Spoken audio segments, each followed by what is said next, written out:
Well, it's 4 p.m., so welcome to the Civic Works Committee meeting of May 9th, 2017.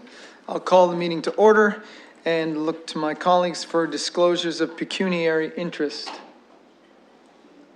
I see none, so let's move on to the consent items. I've had requests to pull items 10, 11, and 13. Are there any other items that we'd like pulled? I have a question on one, but I don't need to vote. Okay, thank you. So let's look for a motion for items 2 to 9, 12, and 14.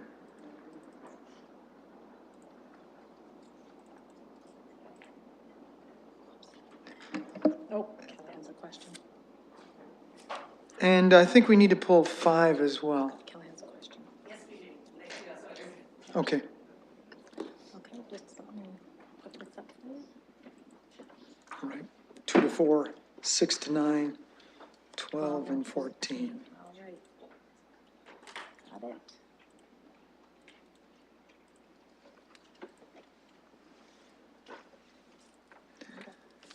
So that motion is up. I'll look for a mover and a seconder. Thank you, Councillor Armstrong and Councillor Hubert. I understand that Deputy Mayor Hubert had some comments or a question to make about one of these items. Actually, on two. One, I reviewed number 6, and I think this is a good move. I think it really is substantial improvement for people.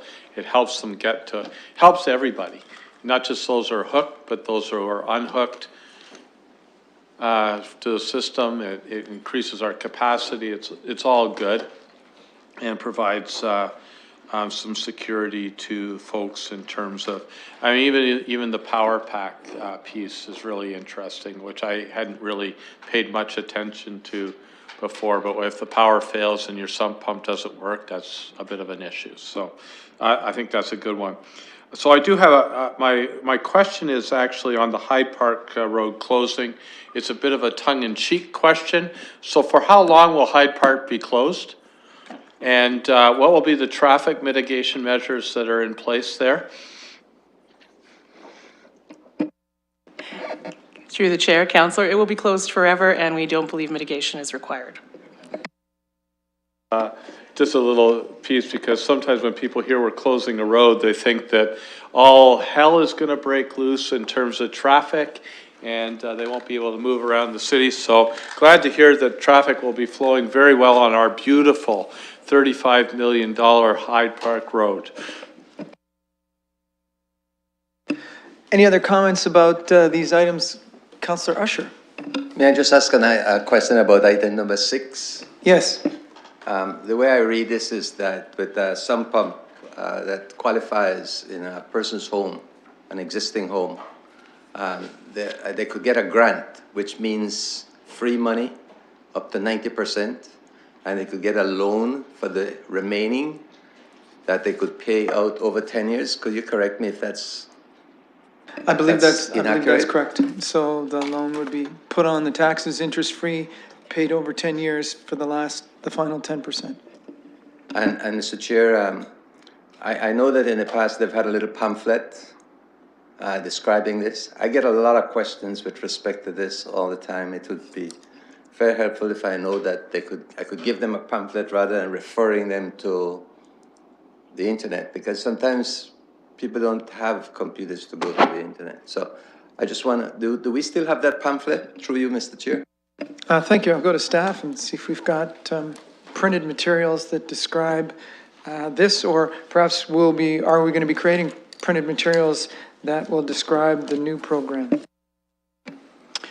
Through the chair, there's 3 parts to the communication program to introduce these changes. One is to reissue the pamphlet. We have one. We do hand it out, and it'll be updated with all of the new features of the program. Second, we'll update our website. And third, we're going to host a meeting with local plumbers, so they will understand how the program has changed and what their role is in it.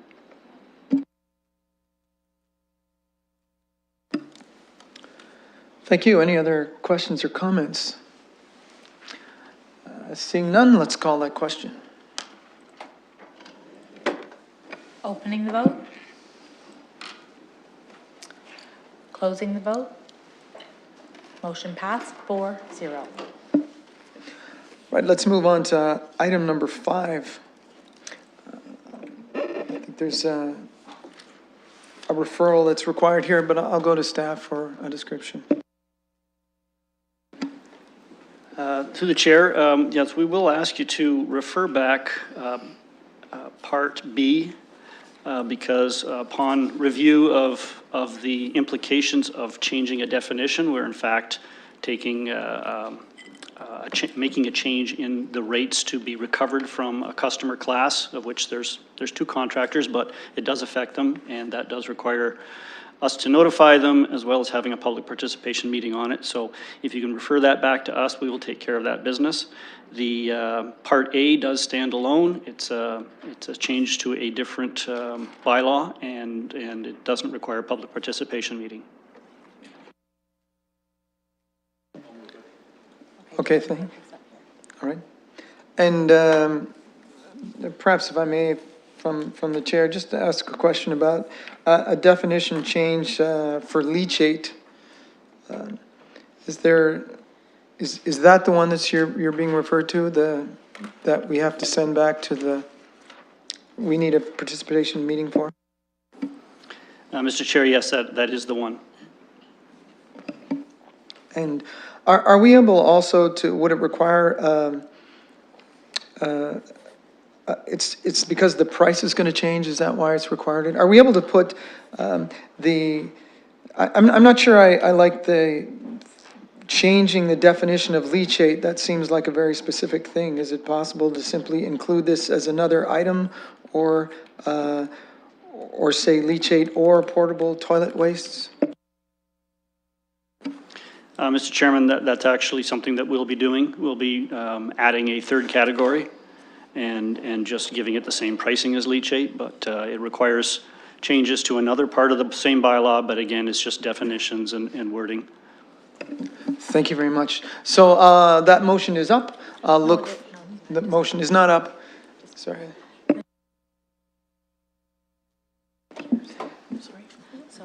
So any other comments or about this item? Okay, so we're just waiting for the new motion to be prepared.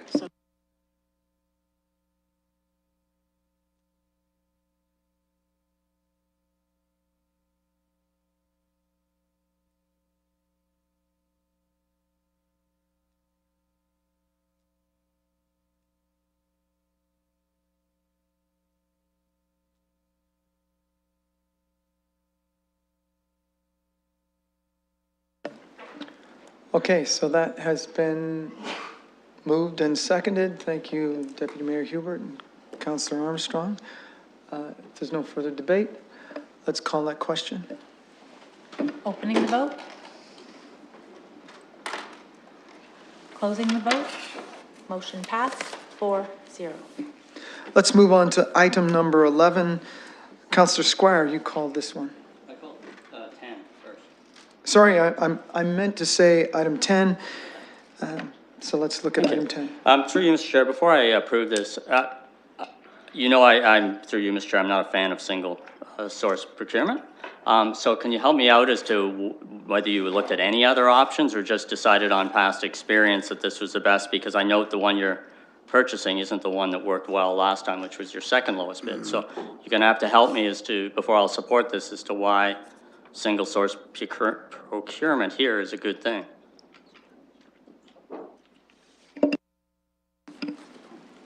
Through the chair, our report talks about how we recently went through a procurement process for these items. It talks about the level of analysis that we undertook about a year ago, where we examined a variety of street sweepers, came to the conclusion that 4 were going to meet our needs and were within our price range. And that is part of the appendix of this report, and that's why we brought that analysis back to you. It was a single source procurement, but our thorough analysis was brought forward on why that was the right decision for the city. So we have 4 units in of this street sweeper called the Ravo. We're suggesting that we bring in a 5th unit of the same caliber, of the same brand standardization. From a maintenance perspective, that of course actually works very well because we're maintaining a single unit. Parts are interchangeable, parts are ordered from one company. So carrying on with a single source procurement to keep that brand standardization for not only the street sweeper, but also the sidewalk sweeper, basically has not only from our perspective, a wise capital investment. It is also from an operating perspective superior because we're basically working with the same brands. Through you, Mr. Chair. Thank you very much, Mr. Stanford. It's always nice to have someone being able to directly answer my question, provide me with the information I need so that I can make a decision, and I appreciate that. Thank you. Councillor Armstrong. Thank you, Mr. Chair. I just wanted to ask, obviously, these are very expensive units, and I'm assuming that this is replacing a unit we've replaced other ones. Are we getting anything significant for our surplus equipment? Through the chair, these are actually both units in the additional category. We currently have 4 street sweepers, very modern. We're actually adding one to that complement. Sidewalk street sweepers, we have 1, so we're essentially doubling it. And part of our rationale is really the existing service levels. As the city's growing, we're seeing the need for some expanded service. When we look at this opportunity where we're looking at life cycle replacement on a different kind of piece of equipment, a grader, and see that we don't need that, we then look at the opportunities to meet council's strategic plan and their investments in other areas when it comes to the city. In this case, street sweeping, when it comes to the bicycle master plan, which is putting more bike lanes across the city that require a different sweeping strategy, here's an opportunity not to have to ask for new money, but to allocate existing funding. And in this case, we're bringing this report forward to do that because that, of course, is your decision, not ours. Well, thank you. That's a very good explanation, and thanks staff for their report. Thanks. I would also point out that council could decide to do something entirely different with the funds if they so choose. Any other comments on this one? Or further debate? Okay, so I'll look for a mover and a seconder on this motion. Thank you, Councillor Squire and Councillor Armstrong. There's no further debate. Let's call the question. Opening the vote.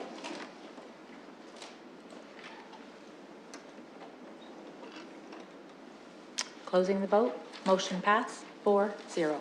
Thank you, Councillor Squire. It's not my intent to provide you with the deja vu moment, but let's move on to item 11. Thank you very much. Through you, Mr. Chair. First of all, I really was happy to get this report, which is number 11, on the plan as it's been in the plan moving forward. And I want to congratulate staff for having a good year in terms of severe collisions, and let's hope that that continues and that the steps we've taken will be helpful in that area. One of the areas that I'm still not clear on is the Vision Zero. There was some explanation of it, but I just wonder if there's evidence that this, although we know it's worked in Sweden, we're often told that things work really well in Sweden and we should bring them here. Is there experience other than Sweden? In other words, has it been exported from Sweden to some other jurisdiction that's similar to ours so that we would know it's success that can translate into other jurisdictions? Thank you. Through the chair to the councillor. First, I'll say that the Vision Zero is not a program in itself. It's more of a branding of the program. And it's a branding of a program of what we're already doing. Our London Road Safety Strategy has a number of components related to that works very well and incorporates a lot of the Vision Zero perspectives. In the report on page 74, we speak to other places that have adopted Vision Zero. In the transportation world, Vision Zero is the way to talk about road safety as a whole. In Canada here, it's been adopted as a federal strategy as part of Canada's Road Safety Strategy 2025, and a number of other cities such as Edmonton, Toronto, and some other cities as well in Canada have now taken Vision Zero and branded their road safety programs utilizing these various principles. And really, it's about looking at it from a different perspective. We talk about engineering, education, enforcement, empathy, the 4 E's as part of our road safety strategy, and really taking Vision Zero to the next level where, we're promoting underneath that banner of reducing no loss of life is acceptable. Those are kind of the key principles where we're looking at all injuries and fatalities as being preventable and ensuring that we incorporate those 4 E's in a manner that can help reduce overall improve the overall safety of the system itself. So it's more of a branding, taking the principles that have been utilized in other municipalities and moving them forward here in London. Just to follow up, as you know, as a councillor, one of the things we get all the time is constituents telling us about traffic issues and traffic problems. And today it's timely because yesterday I got a letter from one of my constituents, John Mark, who lives on Regent Street. And John Mark, this is the second letter he sent me. It says, cars going too fast on Regent Street, Maitland to William. And so I know that Jean Mark wants a 4-way stop because he asked me before, and I know we won't give it to him. So just help me out here. What do I say to constituents, a fellow like Jean Mark, who's a kid who's worried about traffic, about what we can do? Because it seems to me that I don't have an answer for him. And traffic, what do I say? We can look at traffic cushions or other things, or do I say we're going to do Vision Zero, which he won't understand? I'm just looking for some help, if you can give it to me. Thank you. Through the chair to the councillor. The answer to the constituent really is that we're going to take the appropriate measures to deal with the speeding issue at that location. And a stop sign, as you're well aware, is not an appropriate measure in terms of dealing with speeding. There are other measures that we have in our tool case and toolbox to deal with speeding, things like enforcement, education of the public in the side streets to ensure that they're slowing down. There are some other tools that we have within our toolbox to use there. And it's really about taking the appropriate measure and using it in the appropriate situation. Just to finalize that, I'm glad you said that. So you and I will be going out probably to Jean-Marc's school or Jean-Marc's home, and we're gonna meet his class, and we'll have a chat with him about traffic. I think it'll be helpful to him and probably the people in his neighborhood to hear it. So I think, if we can talk to him, explain that kind of stuff to him, I think it'll be really helpful. So I'm looking forward to us going. We may be going to a school or we may be going to his house, but you and I'll do a road trip. How about that? Not a problem. I'm sure they'll provide Kool-Aid as well, so.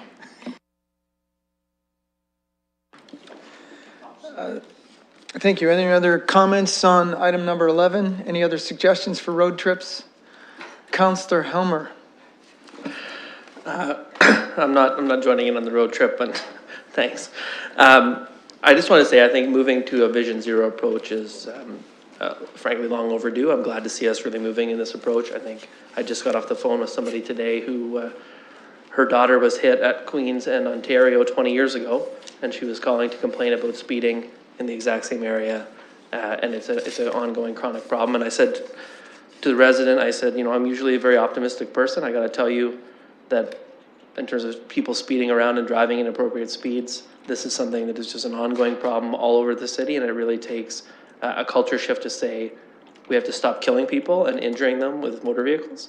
That is not acceptable, and that we just say, look, we're trying to get this to zero, and we take the measures we need to get there. So I think that the overall change in approach is very helpful, even though we'll continue to do a lot of the things that make a lot of sense and that we're already doing. I think setting that message out to the community is a lot clearer about what we're trying to accomplish. Thank you.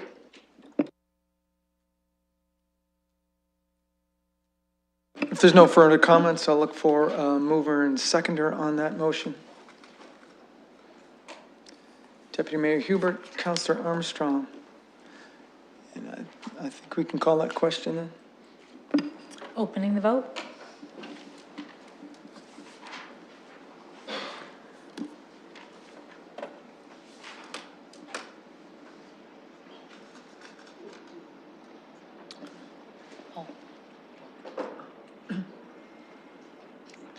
Closing the vote.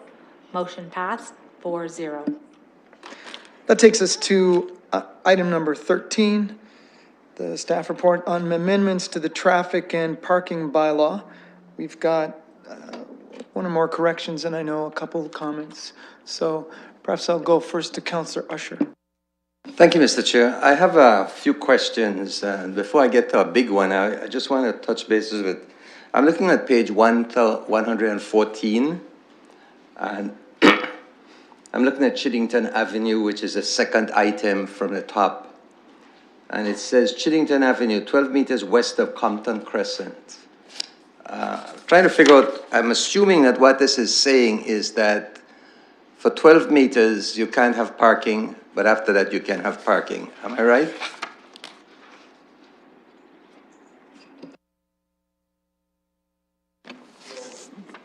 Sorry, through the chair to the councillor, on page 114, that's actually referred to in terms of the pedestrian crossovers. It's not related to parking. That's a location of a pedestrian crossover. Okay, that helps. So we're going to have a pedestrian crossover 12 meters west of Compton. And Delaney, you're going to have a pedestrian crossover on Delaney at the north side of the intersection with Clinton Avenue. At the north side of the, okay. Okay, good. I got that now. I wasn't sure. Mr. Chair, I'd like to turn to page 121 and talk a little bit about Wilkins Avenue, Wilkins Street. I would like for this item to be removed for further clarification. And the staff will tell you a little bit more about it, but first of all, we have a constituent who expected that this would come at a different meeting than this one. And also, I was surprised to see that the constituents would agree to having parking on the north side of Wilkins in this area. But now I'm understanding that there was a little error and it's not so. So I'm going to leave it to staff to explain that, and then if I need to jump back in, I'll jump back in. Thank you. I'll look But to staff. I think it needs to be taken out of this decision. All right, so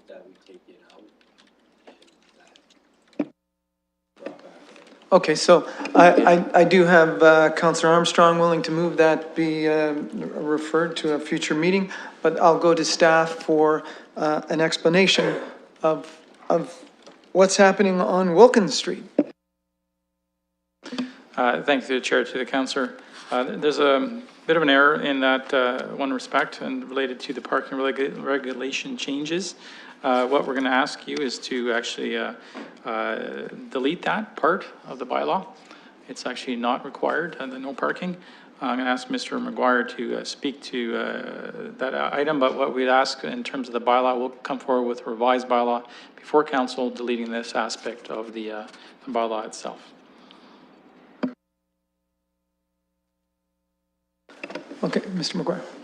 Through the chair and through discussions with Councillor Usher today, when we went back and looked at the file, we noticed there was a mathematical error when we were calculating the percentage support for the change.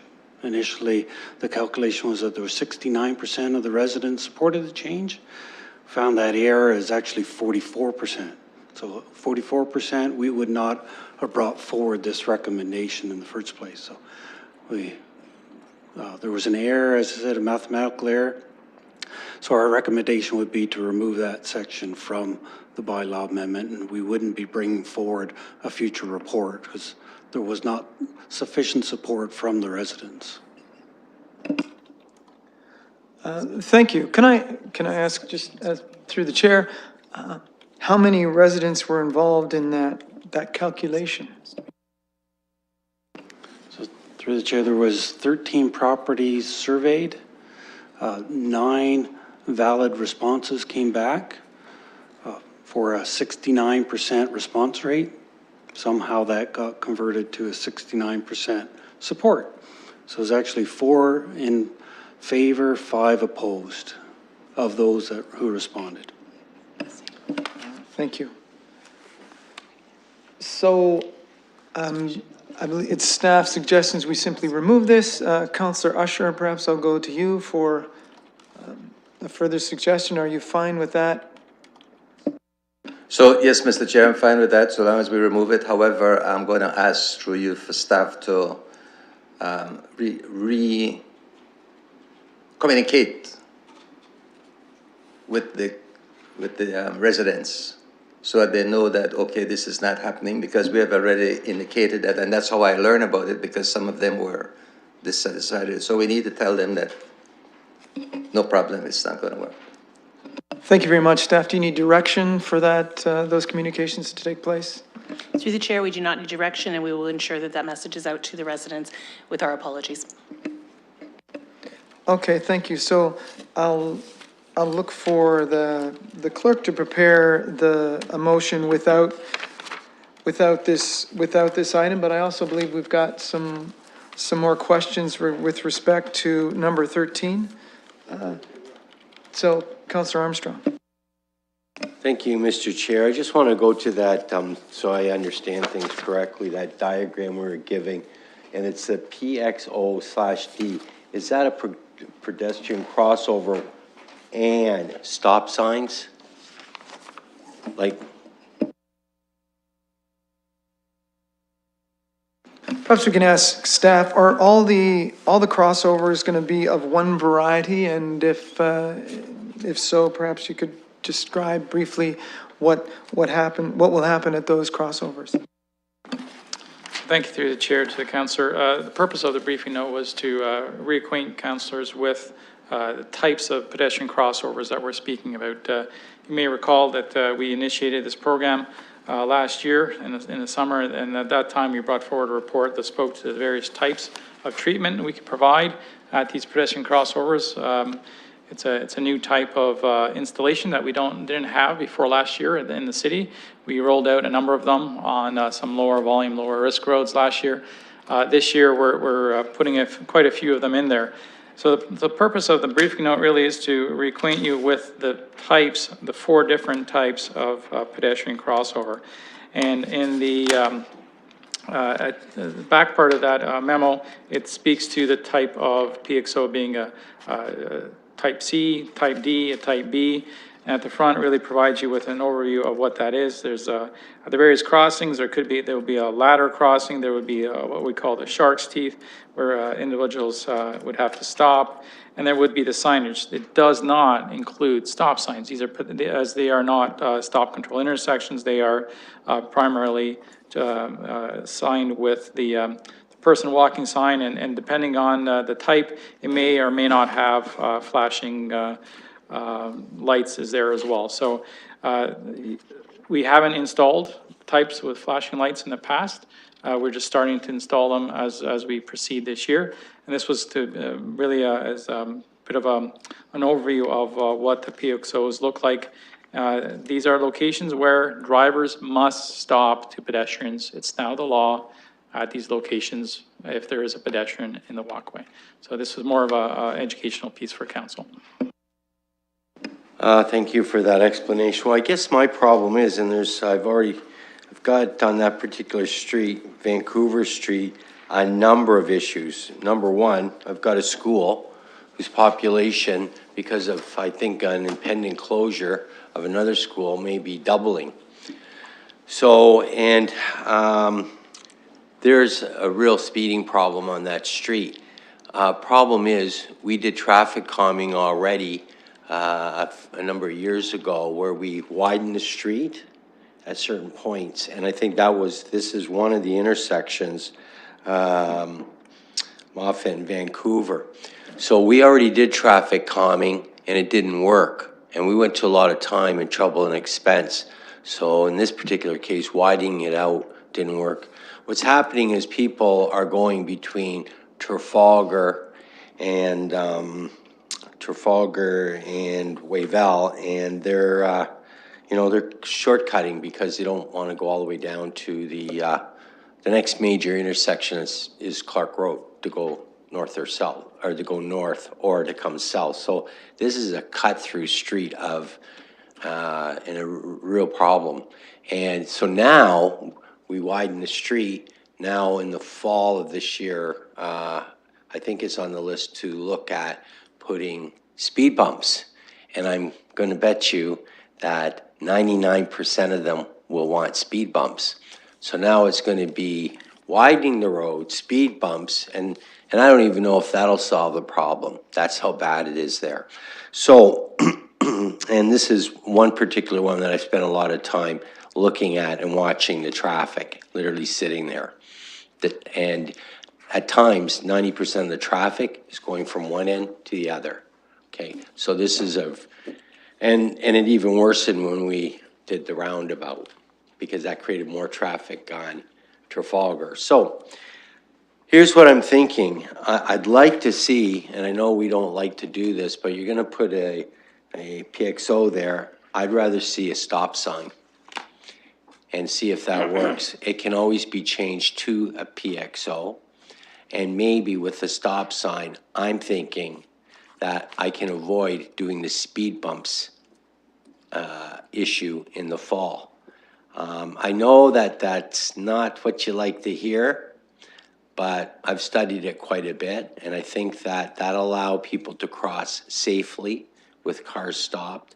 It'll also slow traffic down and may even reduce the cut-through traffic.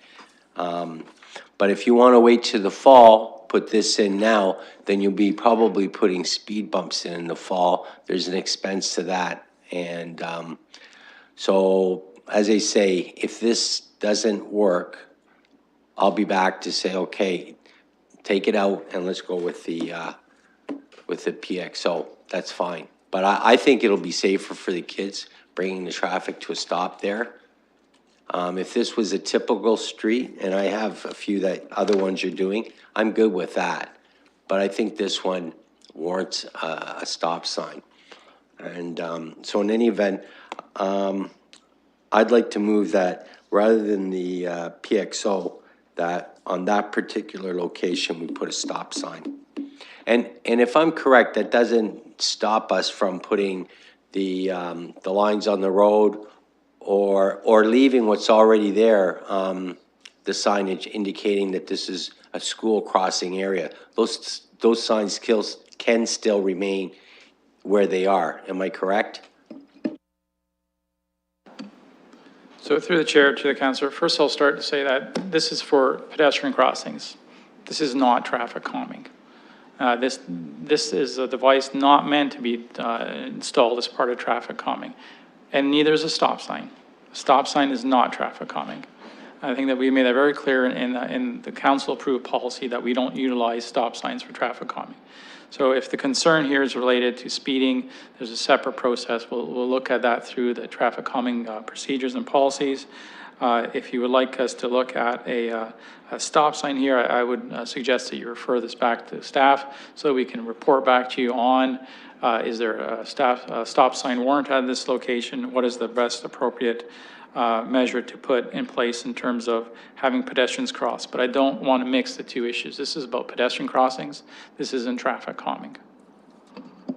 Okay, so here's what we'll do. We'll go with the recommendation. I've raised the issue. I hope nothing happens because I have a bad feeling about this street and what's going on with the kids there. So we're going to go with your recommendation. As I said to you earlier, I spent quite a bit of time looking at it, and I know the rules. But I think that the stop sign would have served the two purposes, where this is only going to serve one. And this doesn't stop or slow down or deal with the traffic and people getting in and out of the cars and the kids crossing the street, not at that site, but all the way along there.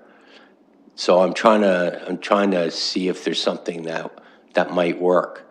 As I say, I'm always willing to take it out if it doesn't work, but I'll go with staff. I'll go with our regulations. I think that in this case, sometimes there's exceptions to the rules, and we have to be flexible. You did traffic calming, it didn't work. So we're not always right about when we make recommendations, and we ripped up the street and everything else, and it didn't work. So we were wrong there. I think we may be wrong here. I think the solution, a better solution would be a stop sign, but I'm not going to argue the point. So I'll just leave it at that. Thank you. And perhaps a question to our staff. The crosswalks, are these all at grade or are some of them raised? Through the chair, these are all accurate. Thank you. Okay. Committee, there's a correction needed on page 110, about a third of the way down is Hamilton Road at 80 meters west of Meadowlily Road North. That should actually say 80 meters east. And that's okay, so that may be on 114. I have an older agenda.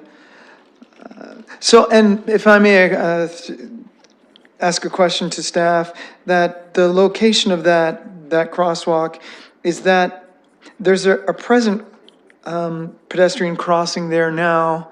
Is it going to be at the same location, or is it going to be just across from the Bob Hayward Y? Because looking at the distance, it seems to be, it might be in a different position than there is one now.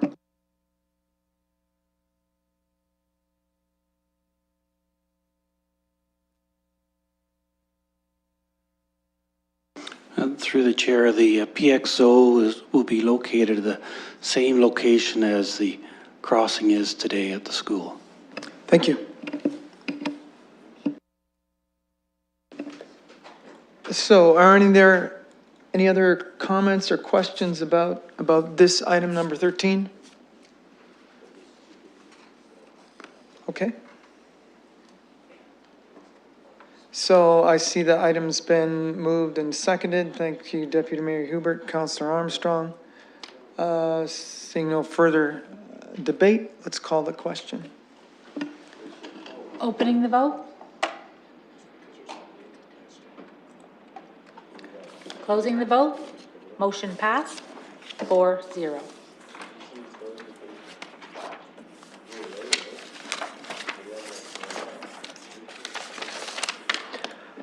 All right, so that brings us to scheduled items. There are none. We've got some items for direction. There's the 5th report of the Cycling Advisory Committee. They provided us with their work plan, and also a councillor's submission. Councillor Ridley has written us a letter saying why she's been absent from the meeting. So can I have a motion to receive those items? One at a time.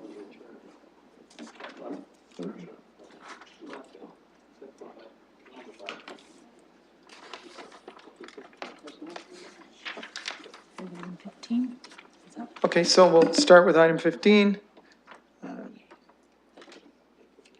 Thank you, Councillor Squire, seconded by Councillor Armstrong. All right, so let's call that question. Opening the vote. Closing the vote. Motion passed, 4-0. Okay, and let's take a motion to receive our communication from our colleague. Thanks, that's been moved by I'll give that Councillor Hubert. Okay.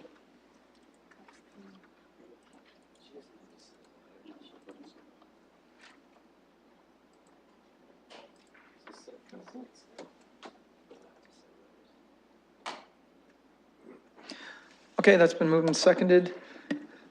I'll call the question. Opening the vote. Closing the vote. Motion passed, 4-0. Next, we're moving on to deferred matters and additional business. So first, I do have a couple matters of additional business, but we're going to start with the deferred matters list. So I believe Councillor Helmer wants to comment on, okay. All right, any comments or questions about our deferred matters list? No, okay, I'll ask that be moved.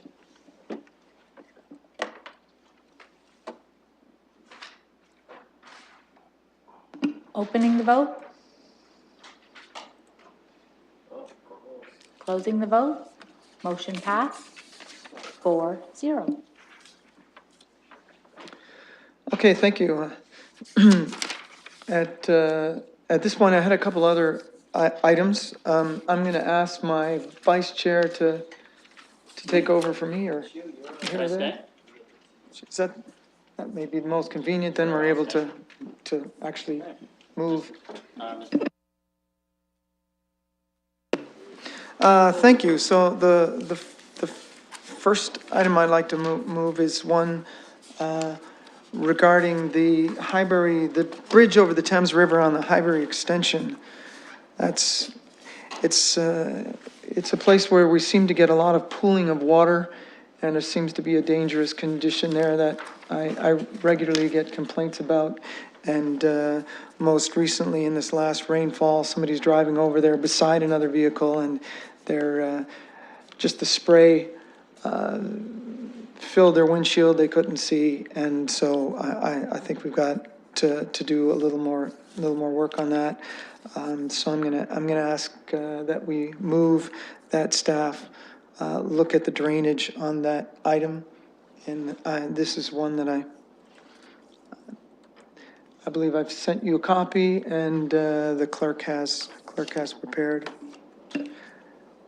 Maybe I could just, I think staff wants to comment. Mr. Solda? Yes, through the chair to Councillor, the councillor did raise this with us, and we've gone and looked at it. Just some background, it's a 1960s bridge. Last time it was rehabilitated was in 89. It's actually on our to-do list in terms of doing a rehab in the medium term on the bridge itself. We sent some staff out there. We cleaned the bridge deck, the drains on the deck themselves once a year. As you can imagine, over winter, sand gets into the bridge drains, gets plugged up, and that's where that pooling does occur. Staff went out there yesterday. We are going to make it a priority to have a crew go out there and clean the bridge deck drains in the next week or so. It does require us retaining a crash truck, because, given the fact it's on a freeway type sort of facility for us. But we'll have a crew out there in the next little while to flush out the bridge deck drains. Longer term, we do need to look at a better system for this bridge. It is, it's built in 1960. It's getting long in the tooth there. And when we do our next rehab of the bridge itself, we'll look at making modifications to the drainage systems to ensure that they don't get clogged up like they are right now. But for short-term action, we'll make sure that they're cleaned out. They are quite plugged up right now with sand from the winter and other debris. And then longer term, we'll have to look at make some changes to the way the drainage on the bridge itself is in place. Does that provide you with sufficient comfort that you may not need a motion? I'm just asking. I'd feel better if we went through the motion, and then in staff and responding to it might be able to come up with maybe a more regular maintenance of that item. So is somebody prepared to move this? Why don't we try that first? Yeah. Mover and seconder? Somebody prepared to second? Sure, I'll second. Councillor Herbert, Councillor Van Holst, that's fine. Yep. Deputy Mayor. I wish it was so easy to solve all of the pooling of water on major arterials. So how's that Mud Creek study coming along and the flooding on Oxford Street every time there's a rain? That's a rhetorical question.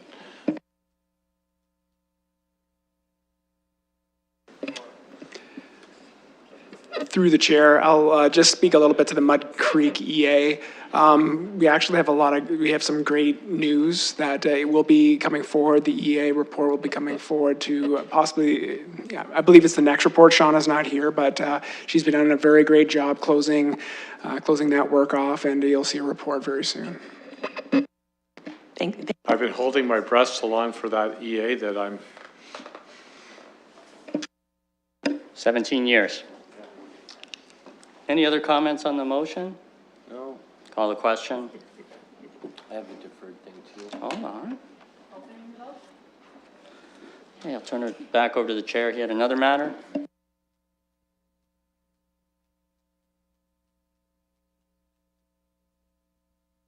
Oh. All right. Thank you, Mr. Chair, and I have prepared another motion, and I understand that committee member one may want to refer this to Monday, but nevertheless, I'm bringing it forward today. And the motion that staff be directed to use agile and low-impact strategies for rolling out the BRT. And the motion has with it a couple definitions and some possible examples of that. I have a seconder in Councillor Armstrong. Okay, and, well, all right, that's, okay. And then we can move it and second it and have discussion.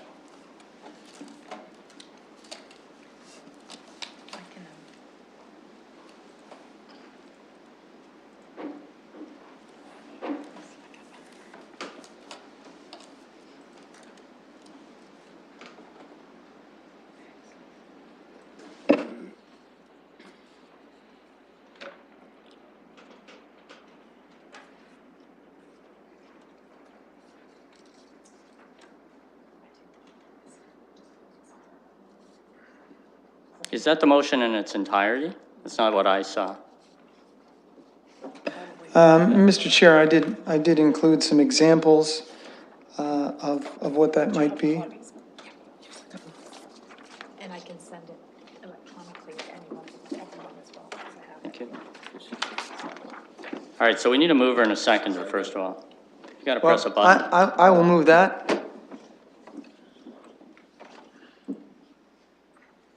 I don't see the ability to move it. You can't move it. Well, Okay. There you go. Sorry. No, he can't. Yeah, You're still in the chair. He didn't take the chair Yeah. back yet. yeah. Oh, okay. You tried to give it to him, but he didn't take You didn't want it? Okay. You gonna second this? You gonna second it? Here we go. All right. Councillor Armstrong. Mr. Chair, obviously, there's more information than what the motion indicates, so it's understood that the document, the briefing note is, should follow the motion to council. Obviously, we're not going to have staff type out the entire briefing note, but maybe it can be attached as an appendix to the motion. Is that all right to do it that way? Yes, the committee secretary has just captured the essence of the motion. What we'll do is, it being noted, and we'll cite some of the examples that are, or we will cite the examples stated here. I would also respectfully suggest that the debate on BRT will be happening on Monday, and you may want to consider whether or not it be referred to Monday's meeting as all part of that larger discussion. Can I amend or ask the mover of the motion to amend his motion to do that? That's through me, right? Yeah, that's I'm through Chair. you. Thank you.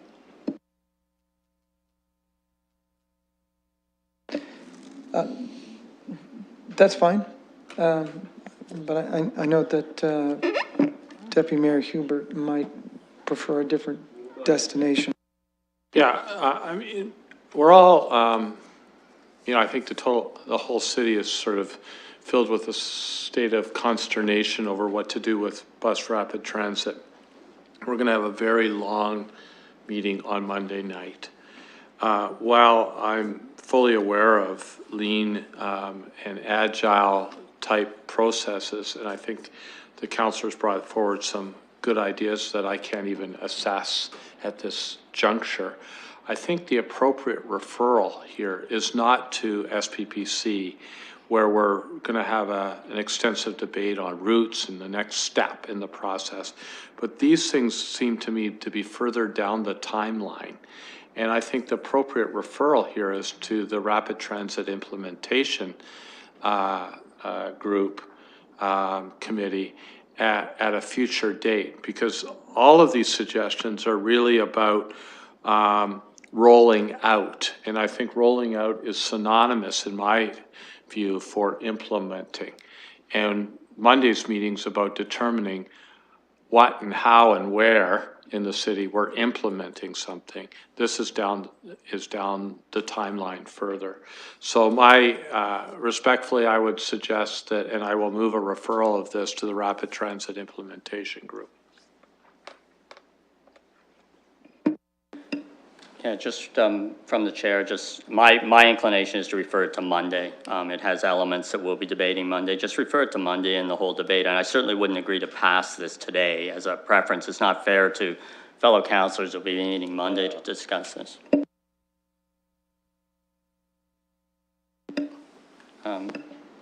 Councillor Van Holst?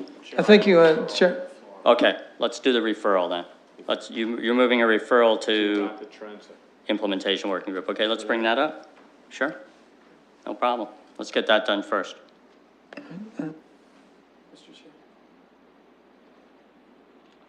We can't debate a referral. Can we? Yeah. Okay, so on the referral only, that's what we're talking about. To Rapid Transit Implementation Working Group. Okay.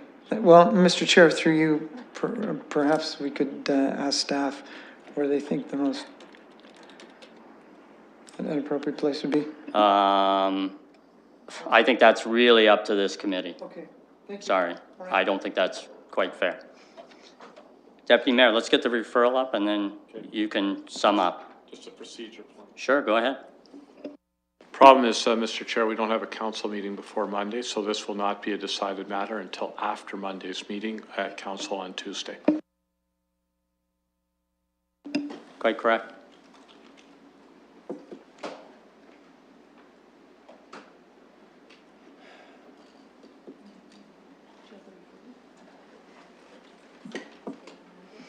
We're going to bring the referral up and we'll deal with that. I thought we were going to get through this so smoothly. You're doing good. 10 more minutes. Just to support the referral, please. Well, this is a referral. No, this is not what Councillor Hubert or Deputy Mayor Hubert wanted. He wanted to refer to the next Rapid Transit Implementation Working Group. Is Mover already with that? I'll probably be impeached by then. Yep.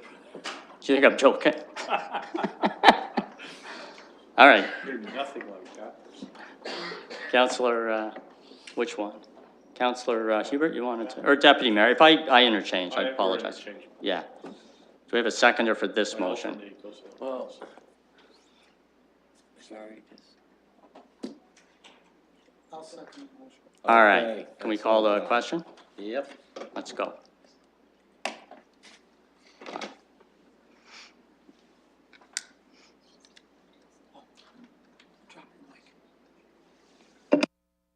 Opening the vote, closing the vote, motion pass 4-0. Okay, thank you. Looking for more items of additional business. Councillor Armstrong.